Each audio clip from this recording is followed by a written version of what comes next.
Hello everyone, Seprix here, and welcome to episode 2 of the Dominion Basics series. And today we're going to be talking about very basic stuff. Again, this is a crash course. It's not going to be the most in-detail stuff, especially not this episode. We're just going to kind of go over some of the archetype of cards, some simple ideas. They're not going to be very good, but they give you kind of an idea of how things can work. Wandering Winder does a much more in-depth sort of deal, and I highly recommend checking that out to the point where I'm going to put it in as a link in my description. I really recommend it. And again, I'm not going to tread on his work or copy it here. I don't think that's worth anyone's time. Just watch his video instead. So instead, we're going to talk about how I view Dominion. A bit of a flow of what some games could look like, some strategies, and yeah. So we'll start with how I see Dominion, and I see Dominion in really 3 different ways. And the first is I see it as sort of a pattern recognition. So really, there's over 500 cards in the game. Realistically, you're never going to roll the same kingdom twice randomly. It's just so unlikely to happen. But you can roll similar kingdoms, and as you play with cards, you get a feel for what they can do. So it's very important to know what all the cards do in the game. For example, Smithy. It simply draws you 3 cards, costs 4. There are a slew of cards that draw you 3 cards that do a little extra thing, and it costs 5. It's like an archetype. There are other archetypes as well. There's the Village archetype. It's just a card that gives you 2 actions in a card. It's a Village. So it helps a lot in memorizing, because a lot of these cards just fit into these archetypes. There's Trash for Benefit cards. There's cards that just trash. There's attacks that curse. There's attacks that discard. There's gainers that just straight up gain a card. Things like that. So a lot of the cards fall into these kinds of archetypes. There's even Peddler. This is not a very good example of a Peddler, but it is a Peddler. Peddler essentially just, you draw a card, you get a coin out of it, you get an action out of it, you just draw an extra card. Again, these are all ways of making your deck better than it currently is, and that's the goal, right? You have these 7 horrible coppers, these 3 horrible estates that do nothing, and you either want to add things or you want to subtract things. So trashing, you subtract things. With Moneylender or Remodel, you can trash things and add a good thing. But those can be highly dependent on how you draw cards, so they can be quite swingy. There's Draw, making you draw more cards and faster. So you can cycle, which is a term we use, basically meaning we churn through our deck faster, so we get to our good cards faster. There's also slowing down your opponent. And then there's just buying cards that are good. Like, we'll play a simple strategy, for example. You could call this Smithy Money. It's not very good. Not a very good strategy, in fact. It's quite bad. We'll take a gold. We'll take another gold. Alright, we'll take our first province. We'll just take provinces. We'll see how fast we get to 5 provinces. And we're getting a little lucky here. We're getting quite lucky here, in fact. Okay, now we're not getting so lucky. Okay, in the end it took us 17 turns, but we kind of high-rolled the first couple of turns, so maybe it evened out. I've tried this a couple times. I seem to sometimes roll 17, sometimes 16, sometimes all the way up to 19. It really depends on in what order you draw your treasures. There's detailed statistics on what's good or not. I think there's simulators out there for Dominion where you can have a bot programmed to play simple things like that. I don't find those very useful at all, especially since these strategies tend to be, frankly, terrible. But if you're into that, it's there. And you'd have to go on to the Dominion forums for that, or the Dominion Discord. But you know, it's a thing you can explore, and it is. I'm not gonna lie, it is fascinating. I just don't think it's particularly too useful. I don't think it's gonna help you get better by exploring that too much. But and again, Wandering Winder goes much more into detail about that, and he explains it in a way that is useful. So I would recommend that. So we could try something else this time. Let's try, I don't know, let's try Chapel. Let's try Chapel Money. Basically, okay, let me explain for a moment. Money, like, people disagree on what things mean. For me, money means just like, I'm trying to rush provinces as fast as I can. Some people have more complex definitions. They would call that a rush, or they would say money involves something else. Some people would say playing a tax constitutes as not money. There's all kinds of, like, I don't know, people disagree on a lot, but in the end of the day, they all play the same way. So just keep that in mind, that what I'm saying here might not translate everywhere. Anyway, so I'm just playing Chapel Money, just basically like rushing provinces as fast as I can, reasonably, while also thinning. So we're just going to thin cards. You'll notice, like, we're drawing our cards quite fast now. Like, we're getting lots of great cards much faster than before.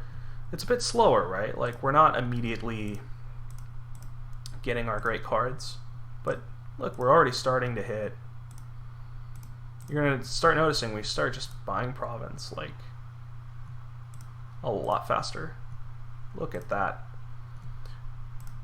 Turn 16 and we hit 5, like, casually. So this seems to be a lot better than just simply drawing cards and buying money.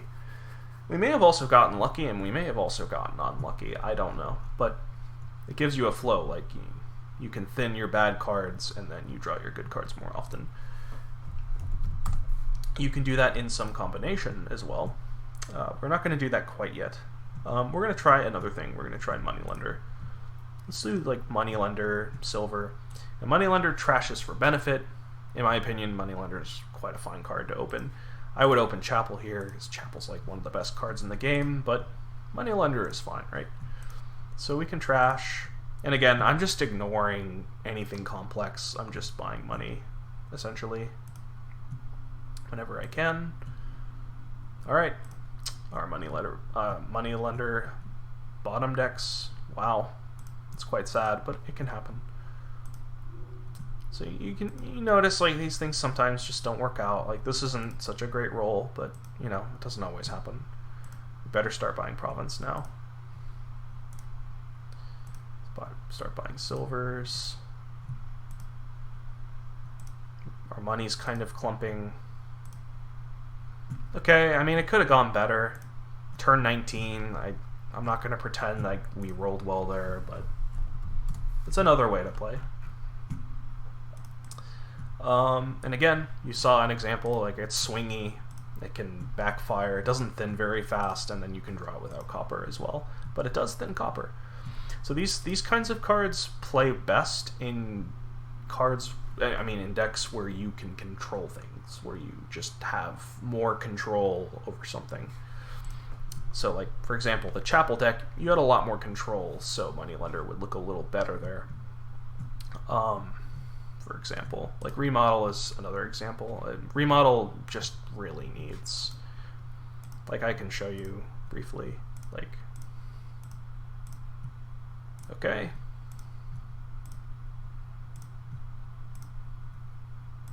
Like, we bottom decked a Remodel, and, like, we already run into a problem here, where with our simple strategy, we really can't trash this into a silver or a gold, but, you know, like, we could do this instead, for example. Like,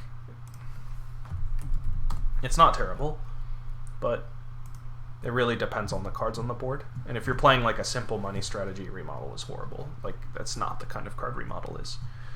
Another thing we can try, we can start playing with these. So Bonfire kills 2 cards, and Banish exiles cards. So we could kind of just go for, like, the Empty Mind Buddha strategy or something. We can just kind of go nuts. We're going to thin these coppers here. Just kind of play around with this. Now, we could add a gold, but I think it's a little better to get rid of 2 bad cards. And then we can just start provincing already. Let's take another gold, take a province, take a province. Here, I would just exile 3 provinces. Province. Now this deck's going to be a lot more consistent. Like, it's turn 15 and we already got to 5. And because of the way Banish works, you can tuck cards on the side and you still get them. Like, Banish is a fantastic card. So that's pretty cool. That was a pretty good strategy, actually. I still don't think it's the best on this board. The best on this board would involve a lot of cards. Like, it would take me a very long time to figure out how to best play this kingdom. It's very complex. Alright, so we kind of went through different kinds of ideas on like how to quickly get to the 5 provinces. Why 5 provinces? Well, there's 8 provinces. It's a game of finite resources. So we're going to talk a little bit about the second, which is Dominion is a race. And you can see it as a race to 5 provinces first. That's not really true once you start really getting into the game, but it's helpful as a starting point. Because if you have 5 provinces, your opponent has 3, and the game ends once all the provinces are gone. And, well, getting to 5 is pretty nice. It helps you a lot. So, alright, where are we? Dominion's not a game of solitaire, it's a battle of ideas. So don't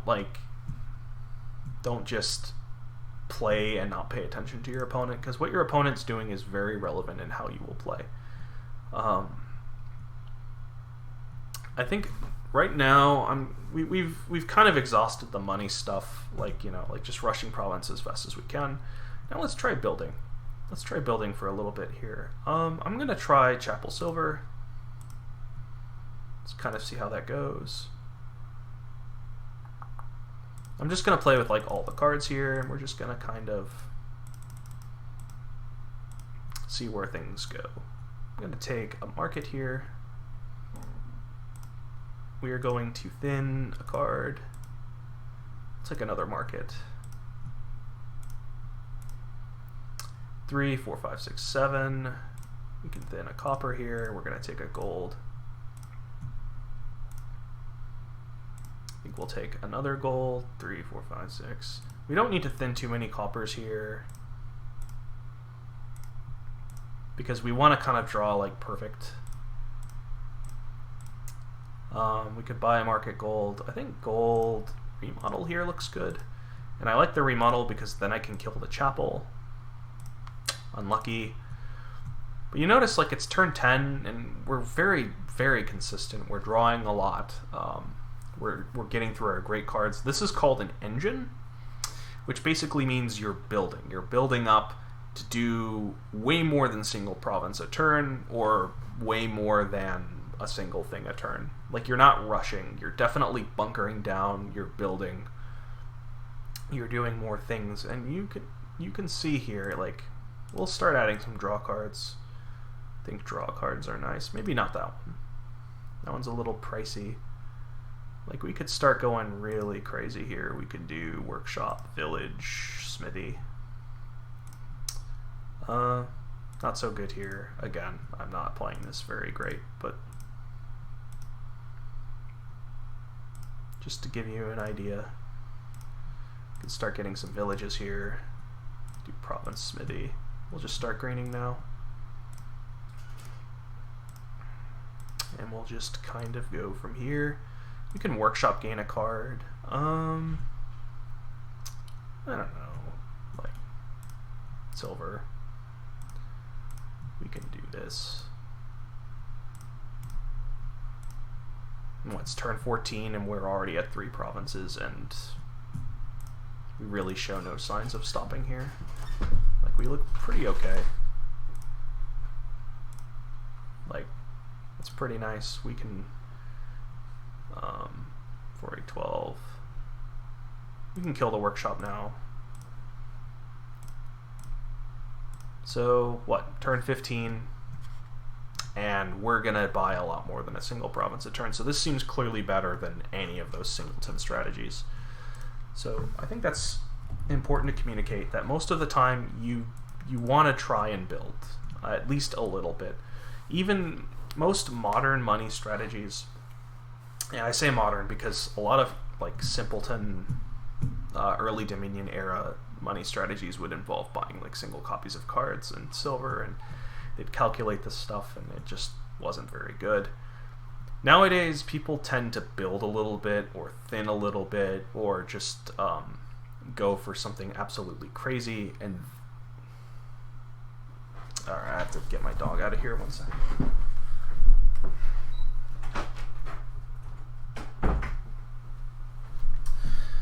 Sorry about that. Okay. Anyway, like nowadays people tend to focus a lot more on like even the money stuff looks like you're building for a little bit before you just suddenly buy one province a turn.